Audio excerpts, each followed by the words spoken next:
Good afternoon, everybody. Good afternoon. Hope you had a good lunch. I'm pleased to introduce Jeff Cooper. Jeff is the Senior Director of Data at Fabfitfun, a leader in how subscription boxes are transforming e-commerce.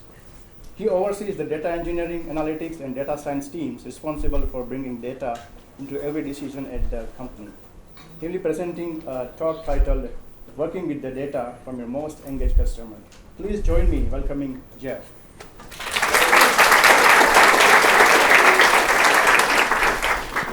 I changed the name at the last minute. This is why you serve off your laptop, is so you can do this right before the talk. So before we jump in, I just wanted to introduce myself and in particular the team. So if you're on the Fabfitfun data team, could you raise your hand? So a bunch of people here from the team. We're a few dozen data engineers. Thank you, guys. Analysts and data scientists. This is a picture from a few months ago. Our team's actually grown. Apologies to those of you who are on the team but are not in this picture yet. The work I will be talking about today is entirely the work of this team, not my own, as well as a number of great partners for us on the consumer insights team, product teams, and CS teams. If any of this stuff seems interesting to you, we are hiring for all of the data teams at most every level. So grab one of the people in a Fabfitfun shirt, or find myself, or connect with us after this talk or later at the conference, or drop us a line afterwards. We're pretty easy to find. Okay, so what is Fabfitfun? Fabfitfun's mission is to inspire happiness and well-being for everyone everywhere. We have a particular way that we want to do that. We're a lifestyle membership primarily aimed at women today, which has a flagship quarterly subscription box. Each box contains 8 to 10 full-size products in a number of categories: beauty, fashion, fitness, wellness, home, tech.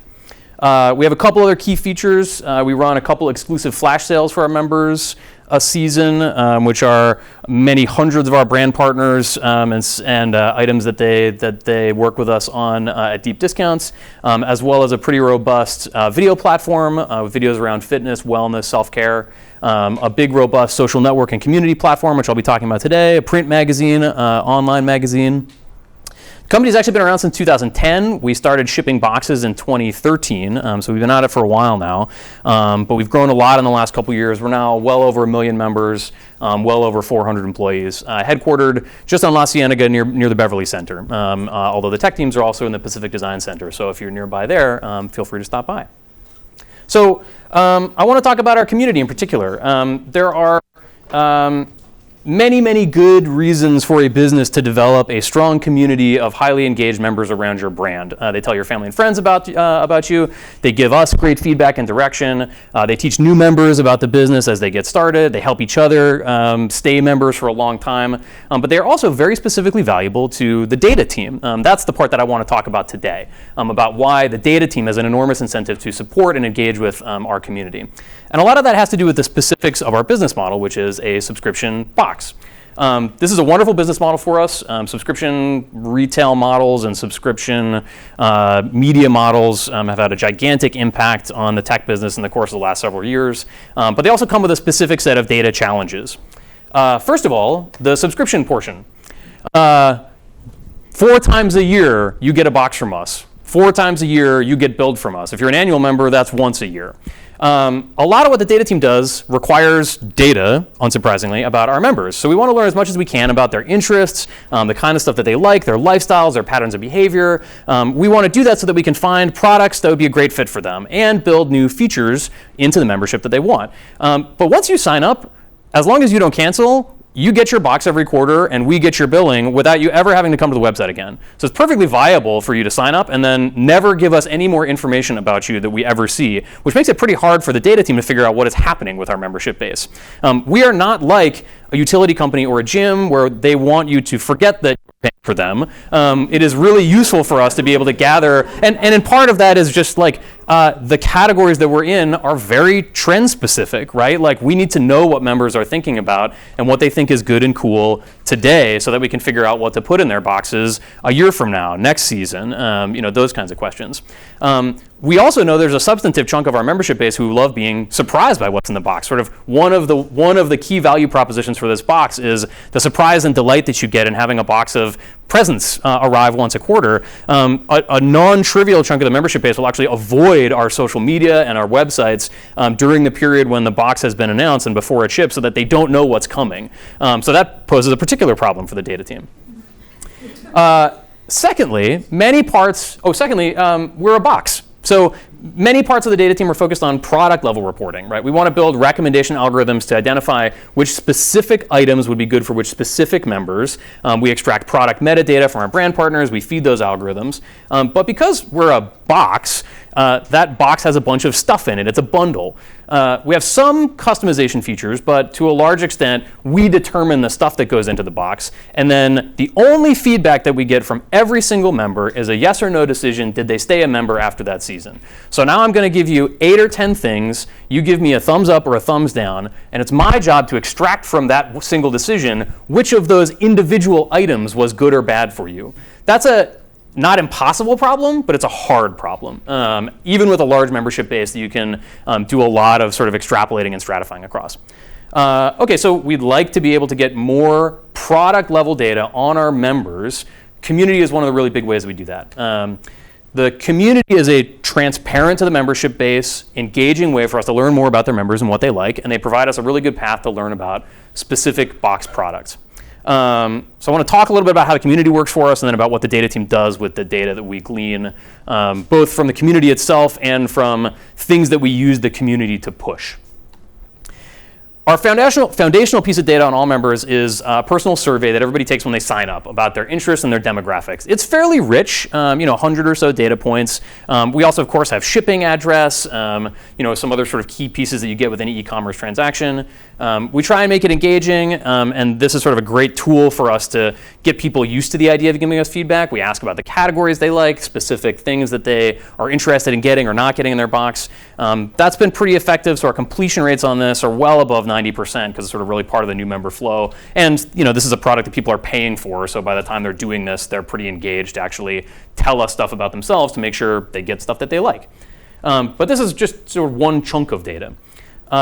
Then we own and operate discussion forums, which are really the heart of our communities. Members can post and respond to each other, create threads and respond to threads, and where we, employees of the company, do a phenomenal amount of communication with our members. Employees at Fabfitfun are encouraged to post here. Everyone from our CS agents to our CEOs are participating in direct interactions with members in the forum. But the heart of the forums is our direct member-to-member communications. This is probably like 10x'd in the last 2 years, tripling each of the last couple years, even faster than the growth of our membership base. Hundreds of thousands of people a month are visiting, over 100,000 posts a month, a couple thousand new topics are engaged with a month. And the things that they're posting with are the things that we want to know about. They are talking about the brand and they are talking about the products. People do a lot of sharing about the specifics of the things that they got in their box. In a lot of cases, we have mystery items, and so people talk a lot about the specific mystery items that they got. They compare notes on the kinds of things that they like about their usage of these products. They share complaints about the quality of the products. They share complaints about the shipping. They share swapping opportunities. There's a really robust sort of sub-community around people who got one thing in the box, but they really wanted 2 of another thing, and so they organize trades with each other. And then there's a really robust, just pure social element to this. A lot of members supporting each other through various life struggles, each other up, complimenting each other, talking about their lives and their day-to-day activities. Because we have this kind of robust participation, we can also use these forums as a really great direct-to-consumer channel to talk to our members about our key membership features. So we can use this to promote new videos on Fabfitfun TV, new editorial posts on our blog, new chunks of articles in our magazine, either from current or past magazines. This is a place where we can help the members self-organize real-life meetups so that they can go and exchange products. And so this is sort of the avenue by which that happens. We can identify people that might be interested in testing products, or that might be particularly good at answering questions for new members and recruit them into sort of pilot projects to help smooth the path. Or we can highlight and talk about particular email surveys, which I'll talk about in a little more detail. And so this is a great avenue for us to push other kinds of data gathering channels even outside the forum. Okay, so how does all this engagement in these channels help us on the data team? There's a couple sort of fairly straightforward ways. The first is sort of the dumbest, which is many of these posts and these videos are about products. It's pretty easy for us to tag which ones are about which products. We own the forums. Members are always logged in, so we know on a per user basis who posted what, who viewed which videos, who read which posts, who registered for which meetups, and so forth. So on the algorithms team, we can then compute engagement features from aggregates of behavior with engagement in various kinds of activities around specific product categories or product features. So we can tag forum posts or Fabfitfun TV videos by whether they're about beauty or fashion or home or fitness, compute high-level engagement scores on a per-user basis across those categories for each kind of product, and then we can directly feed those into our individual level product recommendation and box optimization algorithms. We can extend this to the subcategory level, to the brand level, to other kinds of trends in these industries. We can extend this to include sentiment analysis, so that we're sort of filtering for just like positive engagement with these, and so on and so forth. These efforts, I will cheerfully admit, are a pretty early stage for us, but they are under active and promising development. We have a couple sort of earlier prototypes that have worked really well, and we anticipate this is sort of one of the core ways that that community data is used for us. And it's only possible because of this high level of investment that we put into developing the community. The other is the way that's a little more productionalized, which is by using the community to steer people to our core feedback generating channels, our email surveys. So our product survey data is so critical that I want to zoom in on it a little bit. We have two kinds of product surveys that we send out at different stages around primarily our box curation. So our e-commerce sales, we have a little bit of an easier problem to solve. People are going to visit individual product pages. They're buying individual items. The box is really the challenge, where it's hard for us to figure out how people might have felt about any individual product in it. Even if they stayed with the membership afterwards, we don't know the things that they used or the things that they liked, just from whether or not they stayed or canceled. We also want to get out in front of what kinds of trends might be happening in the marketplace, and understand what kinds of things our members are interested in seeing. So this work is operationalized by our consumer insights team. They do the heavy lifting on analysis here and a ton of work with our merchandising team. We are supporting them from a statistical analysis standpoint, and then also are major consumers of their data for our data science algorithms. The product survey data comes in two waves. The first is our forecast survey, which is what we actually use to help curate the box. So we send out surveys to thousands of members starting a year or so before a specific box to ask them how they feel about specific products and specific box configurations. So we're thinking about putting this kind of thing in the box. How much do you think you'd like it? We're thinking about this as a potential box configuration. How much do you think you'd like it? The second wave is then our product feedback survey, and this is right after our members receive their box. So after a couple weeks after the box has come through, everybody in the membership base gets a product survey that asks them both for rating scale feedback as well as qualitative comments about every individual product that they received in the box. So this is Summer 18 box, percentage of people that liked, loved, neutral, or disliked each of the items that were in there. This is a pretty big operation because of how important these processes are to our merchandising. We send out well over 100 predictive surveys a season, so well more than one a day, and they cumulatively will get thousands of responses. If you're used to dealing with digital scale data, in a lot of cases that doesn't sound like much, but survey data, that adds up in a hurry, and usually will provide you pretty good guidance, even at the fairly narrow cohort level. We also use the communities to do a lot of substantive marketing of our feedback survey, where we get sort of tens of thousands of responses. Similarly, enough to do some actual sort of beefy modeling with. These survey processes would not work and would not get the engagement that they do if it weren't for the robust engagement of our strongest fans and people talking about them on the community, and the ability that we have through the robustly engaged brand community to be able to talk to our users about things that we want them to do and why we want them to do them. Some of these are like really direct marketing, right? So we have forum posts from our leaders encouraging responses. Some of them are more indirect. Qualitative research, oftentimes that they feel encouraged to respond to these surveys precisely because we as a company are engaging so much with the communities. And so they really feel like they have a voice in the direction of the products by virtue of us asking them to talk about them in the communities and then directly asking them for feedback, which goes like straight into the models. The forums and the direct CS engagement have enabled us to build this sort of level of trust and engagement, to just ask for the data that we want. So the payoff for that investment is then huge for the data team. So that survey work produces exactly the kind of data that's hard to get. Specific member on product, specific information on product and member fit. So the product feedback survey in particular, I want to zoom in on. So this is the kind of thing that we can use as sort of target scores for regression or optimization models to recommend things to go into future boxes, right? If you as an individual with the kinds of individual level features that we know about you from your personal survey and from other kinds of this response in your product feedback survey to this particular item, that's a great piece of data and sort of row level thing that we can insert right into a regression or optimization. That allows us to train models on historical data so that they would have recommended the things that people actually liked in their box, which we can now have some visibility on based on the product feedback surveys. So that's great for the people that actually respond to the surveys, but a lot of people don't. Tens of thousands of people on a 1 million+ membership base is a pretty good response rate, but still there's a lot of people that don't answer surveys. Here's where the member survey in particular comes into closer focus. So we can lean on other pieces of data, in particular the member survey, that we has lots of features we can encode numerically. From demographics to specific sort of rating scale of interests.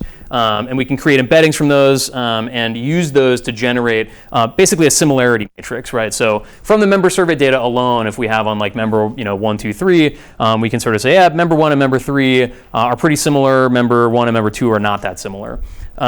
So then, if of course,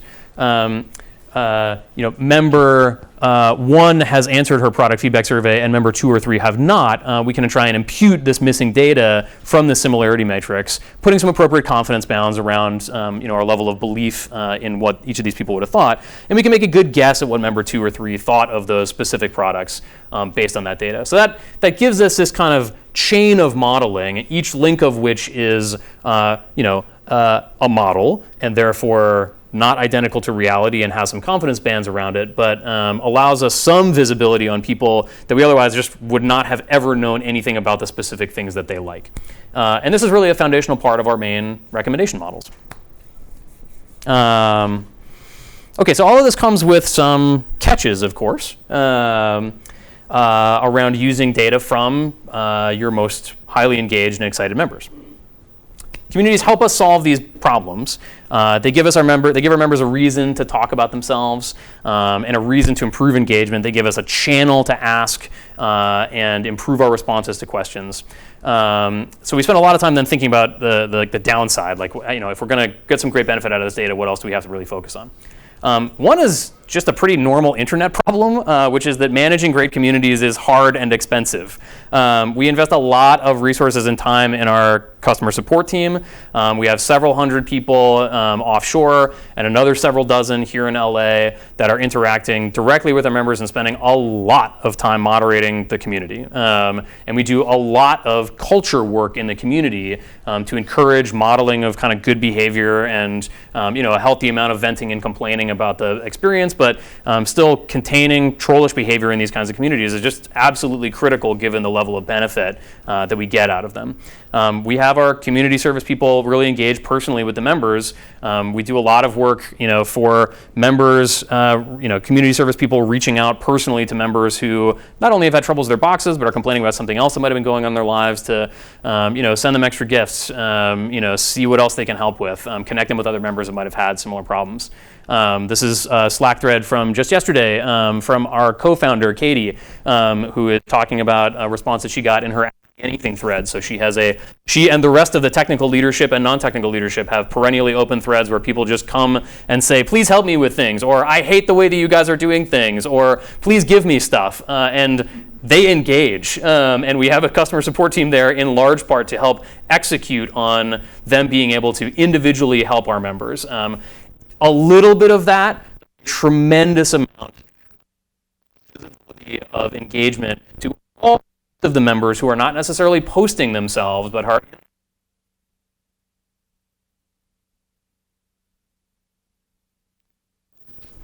but that isn't trivial to develop. That takes a fair amount of time and effort and a lot of commitment, even from leadership at the very top. Second big caveat is that when you get people and talk about it, that means it's very hard to conceal anything from them, which has big implications for A/B testing, obviously, as well as product experimentation. If we start testing features on subsets of users, immediately there will be forum posts about it. We have also gone out ahead of time after a couple of these to say, by the way, guys, just so you know, as in many digital products, we do A/B testing on our website. So you will see times when not all of you guys will get the same experience. Like, don't think that that's weird, but do figure out, which things might work better. Applications when you come to things like and legal implications.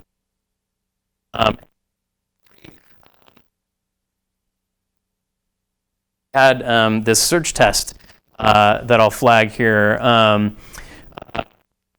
Post from our senior director of product development talking about the search feature. This is like up until a couple seasons ago, if you went to the add-on sales, which had a few hundred items in it, you couldn't search by text for any of the items. It's like, that's not a great experience. Everybody would like to have a text search in their thing. And people had been asking for it for a long time. We still want to A/B test it to sort of see how impactful it is. But we knew, having seen this kind of thing a couple times, if we rolled it out to some users and not others, people would absolutely complain that they were in the arm that didn't get search, and loudly complain about it.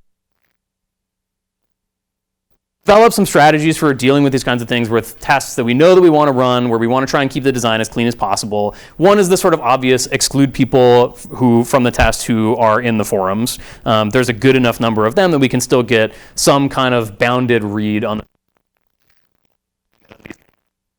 forum. It doesn't rule out about the test other ways. And then it's stuff like this sort of classic like dose-dependent response test. Visible to some people and like a little bit of a pain to find for other people. So here's Lucy talking about, yep, everybody gets searched now. Some of you are going to see it in another menu, and it's like 3 turns out. So we can go and analyze, yep, it turns out the people for whom it is buried 3 or 4 clicks down at a very disproportionate level never go to those menus, and so never see the feature and never use the feature. And we can have some kind of a read on how impactful the usage and experience. A lot of great designs, from medical experimentation and economic experimentation that we've imported.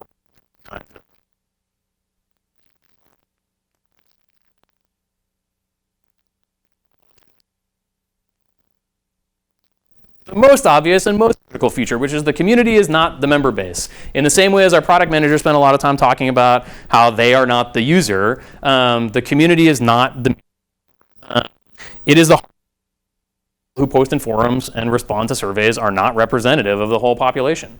A great illustration of this comes from our product feedback survey, where we give people a chance to rate the whole box in addition to the individual items.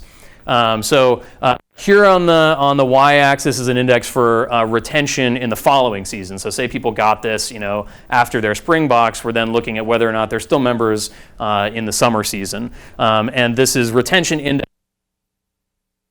People that hated it are down here. People who were neutral are here, liked and loved. So cool, interesting findings to come out of this. Like some diminishing returns. Maybe this guides us in the direction of just making sure,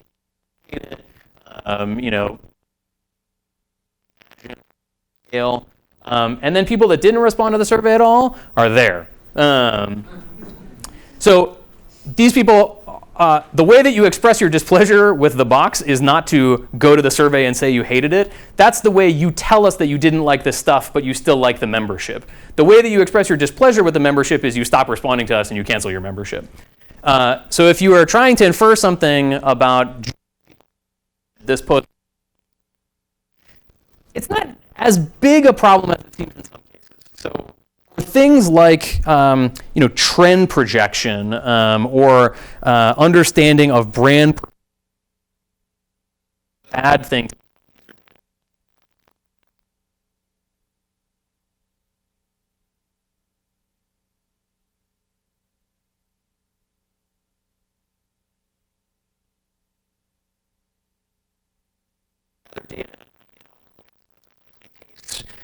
And compare them to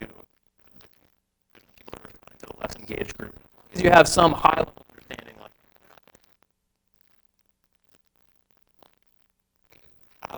have a focus group essentially. That's a really, really, really big focus group that we can slice a bunch of ways that we can draw stuff from. We also have this personal survey, which allows us some pretty granular looking at like, hey, everybody's answered the personal survey. If their beliefs about the kinds of stuff that they ask, both at the quantitative and qualitative level, are pretty similar to the people that actually respond, again, that gives us a little more confidence in extrapolating to the non-community posters. And then at a fancier level, there's lots of good techniques for trying to reweight your samples. Sophisticated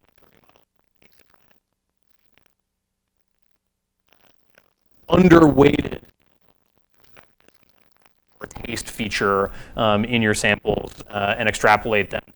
I think the likely proportion of them is in the membership base. And then lastly, you can also just build better data collection to reduce the friction of, say, responding to an email survey and get more representative samples. A lot of the product features that are coming down the pipe site and across the other digital chunks of the membership in the next year have a big flavor of, hey, cool, engage with us in this way, but also this is a way for you to communicate something about the kinds of products you like. So more product ratings and reviews, those kinds of things. Okay, so high level, the community and the engagement produces data. Of the subscription box means that we are missing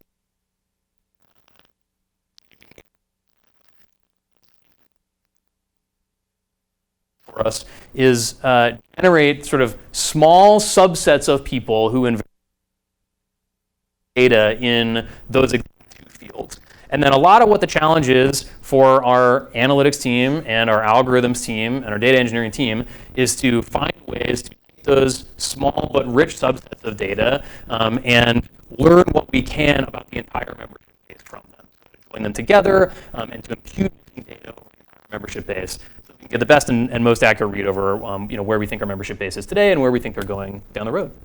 And with that, I will open it up for any questions that people have. And again, if any of this, damn it, I should have put in one last plug. We really are hiring, if any of this sounds interesting to you. Yeah? So just curious, why did you mention that, the community, the user, is just the median, not the average? Is there like a particular reason why you decide to use that metric? Oh, no. I mean, the community user is really neither of those things. That's, like a lot of e-commerce businesses, you get used to thinking in median terms just because the average user is pretty far from the median user. We have, to a lesser extent than a non-subscription-based business, our revenue and sort of LTV distributions are not as skewed, but we certainly have a lot of people that participate in our e-commerce sales that are wonderfully valuable members for us and do tremendous business at an individual level, but are really drag the average up pretty high because they're spending a lot. So we typically think in median terms for most of our metrics just because of the skewness of most of our metrics in that sense. So you mentioned in the presentation that you ship the boxes 4 times in a year, but then have you guys thought about creating more wow moments? Basically, there is like an anniversary, birthday, there are different events. So have you guys done any A/B testing around that, and how did you guys ended up basically coming up with number 4? The quarterly cadence was from the beginning, founding business, and was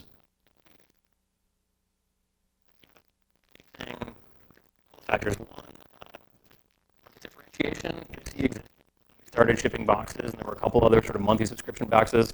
Mike Burkeem, one of our co-CEOs, had worked at a subscription e-commerce company called Beachmint that a number of people at the company had been part of. That was a monthly subscription business. There's just been a lot more action in that chunk of the market. And the big plus of a quarterly box is that it really makes the economics work for you to be able to send full-size products. So it allows you to differentiate both in the kinds of products that you can send and in the kind of billing size. So some of it is just like another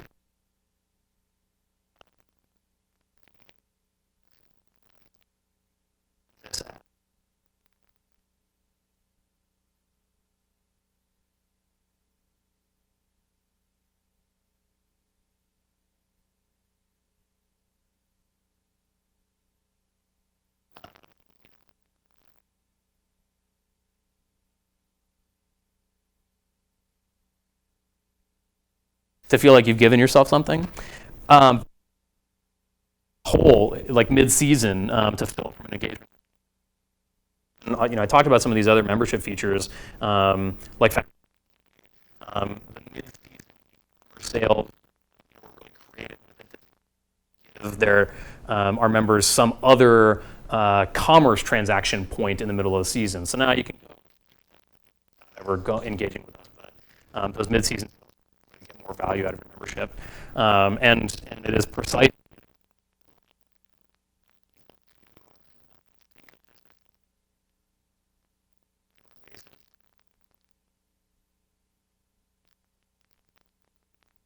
It's quite deliberate at the branding and PR level, not as a quarterly box, because we want people to be thinking about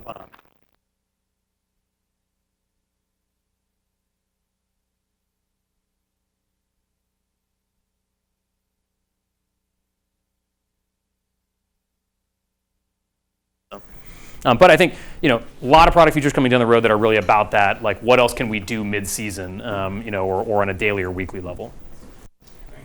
Yeah. When your team decide or predict different items that go into different boxes for personalization, how granular on personalization do you go into? Is it like every individual member will get identically or like totally unique boxes? Because how do you balance the cost of assembling so many different boxes? You've hit the nail on the head of that's impossible operationally for us today. So there's a thought experiment that we like to run sometimes of like, if we had access to the infinite warehouse from the Matrix, right, and infinite operational capabilities, like what would the membership look like? And it's very likely that we would like to be able to put a box, even if we stayed on the quarterly cadence of a non-identical combination into every single person's box. The way that we assemble the boxes has actually been just an operational big constraint on how personalized we've been able to be. As the company has grown, we've been able to really lift a lot of those constraints. So now we're kind of out of that woods where like we have a fixed cap on there can't be more than 60 distinct boxes that are sent out to members. And that's going to drive a lot of increased ability to personalize and customize for us.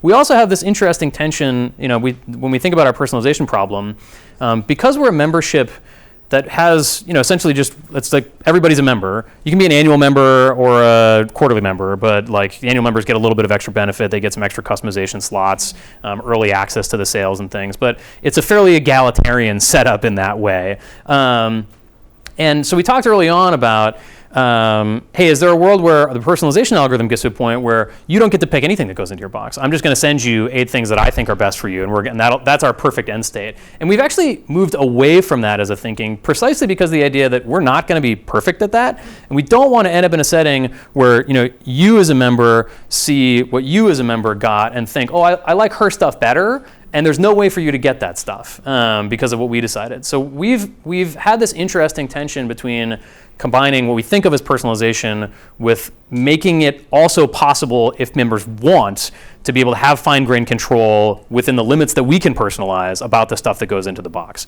That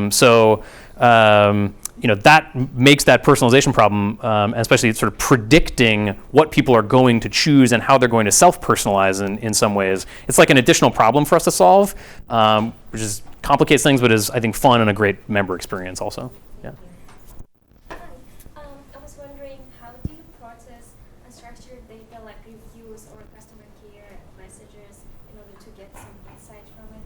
Do you use some NLP algorithms? Yeah, like I said, the stuff that we're actually processing the free text from is at a pretty early stage. We have some NLP efforts and a couple people on the team that are NLP experts, where right now it's a lot of trying to literally identify, hey, here's the objects that are being talked about in this post, and map them to the set of SKUs that we had on offer at that given period, or even just the set of brands. combined with some like lightweight sentiment analysis to get an understanding of like, hey, they're talking about this brand and they liked it or they didn't like it, basically. So a lot of it is trying to get to that discretized level of here's a set of possible items that this post could be about, and we want to basically label this post as being about one of these items, be it a brand or a product or a category or something. So that's a sort of a straightforward classification problem. A thing that we have kind of coming down the road is then to do a little bit more continuous style analysis of these posts, where we can really derive like topics about that people are talking about in a classic topic modeling sort of way. A lot of this stuff is like LP. There's good packages out there to do some of it. I don't think we're going to be breaking a ton of modeling ground. It's just about really executing on the text itself. But right now for us, it's classification of items and brands, and combined with a little bit of sentiment, and that's how we plug that stuff from models. In the back. Do all the members get the products and boxes all at the same time, or is it like kind of dispersed? It's spread out just because you can't ship 1 million boxes the same day, basically, as much as we'd love it. Right now, the queue by which members are sent is pretty naive. There's a little bit of like white glove treatment to people who have had bad experiences, or where we sort of CS has prioritized them to make sure that things get out first, or where we've made mistakes on their orders in the past. Then there's typically like a little bit of a queue for select orders, and then after that it's pretty random, depending on when the products, so the actual operational construction of that particular box configuration. That's something that, stay tuned. We hope to have a lot of influence on the data science team in helping the operations team think about what's the right way to prioritize when people get the box, because we know analytics and the product team have done a lot of work to show that like the impact of if you have to wait a really long time in the season to get your box isn't gigantic, but it's there. Like people would prefer to get their box earlier in the season than late, and especially really long shipping delays are impactful. They're also a great source of community noise. Like a third of the threads right now on the forum are just like, where is my fall box? Other people have been talking about it for weeks. Yeah, there.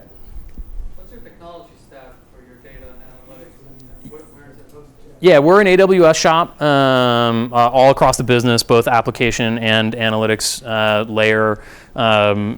Fairly standard like Redshift, pipelines. A lot of work right now actually to think through what comes next for us after Illuma. Those of you that are AWS users may have also discovered that Illuma won't support AWS after they were acquired by Google. So you're always trying to backfill little bits and pieces of your piece. And then most of our analytics and modeling work is in Python, although we have a good chunk of our users as well. We use Looker for visualization as our kind of frontline visualization and like interactive exploration tool, and that's kind of across the business. We've just been expanding that into, hey, that's what CS uses to interact with finding order statuses with more or less success. Where's Chip? But that pipeline seems to work pretty well for us. We've played around with some other systems, but that's a core tool set. What's your strategy to grow your user base? And my sub question to it is how data analytics help to determine what's the components user cancel the membership. Yeah. So then I'll take those separately. The first one, growth, is we do a phenomenal amount of paid advertising on social media. Anecdotally, when I was thinking about joining FabFitFun, I had talked to Mike, who I had kept in touch with, and he had sort of said like, hey, I have this business that I've been building for like 5 or 6 years. It's a really big deal. Come and take a look. And I had been working at Disney, and I was like, Mike, I've literally never heard of this thing last year. And I talked to a few of my younger siblings who were several years younger than me, and they were all like, oh no, that's a real thing. Like social media itself, we actually think there's a ton of room for us to grow, just in the U.S.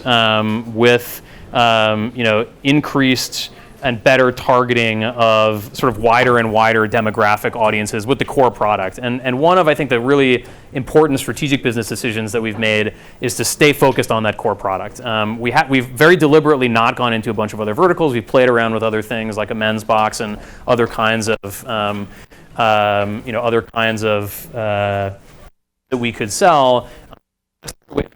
That we can manage our own growth and operations because we think we know that membership base really well. But that said, that audience of, in particular, American women is a large one. We think there's plenty of room to grow, across the country.